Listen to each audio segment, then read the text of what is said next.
রাজধানীর মিরপুরে সংসদ সদস্য কামাল আহমেদ মজুমদার ও তার ক্যাডার হামলায় মঙ্গলবার আহত হন আরটিভি স্টাফ রিপোর্টার অপর্ণা সিংহ সহ 3 সাংবাদিক। মণিপুর উচ্চ বিদ্যালয় অ্যান্ড কলেজে অতিরিক্ত ভর্তি ফি আদায়ের খবর সংগ্রহ করার সময় এই হামলার শিকার হন তারা। পরে কামাল মজুমদার সাংবাদিকদের প্রাণনাশের হুমকি দেন। এই ঘটনার প্রতিবাদ জানিয়ে সকালে জাতীয় প্রেস ক্লাবে মানববন্ধন করে গণমাধ্যম কর্মীরা। মানববন্ধনে এই ঘটনার তীব্র নিন্দা জানায় সাংবাদিকরা। মানববন্ধনে অংশ নিয়ে সাংবাদিক নেতারা বলেন, সংসদ সদস্যের দ্বারা এমন আচরণ পুরো গণমাধ্যমের জন্য হুমকি। কিন্তু কামাল মজুমদার তার বক্তব্য না দিয়ে উল্টো আমাদের এই সহকর্মীদের উপর হামলা চালিয়েছে। আমি এর নিন্দা জানাই, প্রতিবাদ জানাই এবং অবিলম্বে তার শাস্তি দাবি করছি।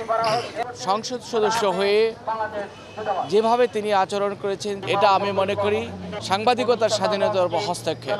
মানববন্ধনে অবিলম্বে কামাল মজুমদারের গ্রেফতারের দাবি জানানো হয় এবং ঘটনার সুষ্ঠু তদন্তের জন্য প্রধানমন্ত্রীর হস্তক্ষেপ দাবি করেন সাংবাদিকরা। আমরা আশা করব মাননীয় প্রধানমন্ত্রী, জাতীয় সংসদের স্পিকার এই বিষয়টি দেখবেন এবং সংসদ সদস্য কামাল মজুমদারের বিরুদ্ধে তারা ব্যবস্থা নেবেন। আমরা চাই অবিলম্বে দোষীদের খুঁজে বের করে তাদের গ্রেপ্তার এবং দৃষ্টান্তমূলক শাস্তির দাবি আমরা চাই।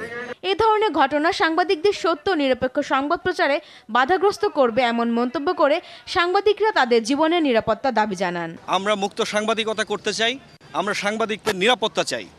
শুধু অপর্ণা সিংহই নয়, অনেক সাংবাদিক নির্যাতিত হচ্ছেন, আমরা সবার নিরাপত্তা। এই ঘটনা যাতে পুনরাবৃত্তি না হয় সে কারণে সবাইকে সোচ্চার হওয়ার জন্য আহ্বান জানান সাংবাদিকরা।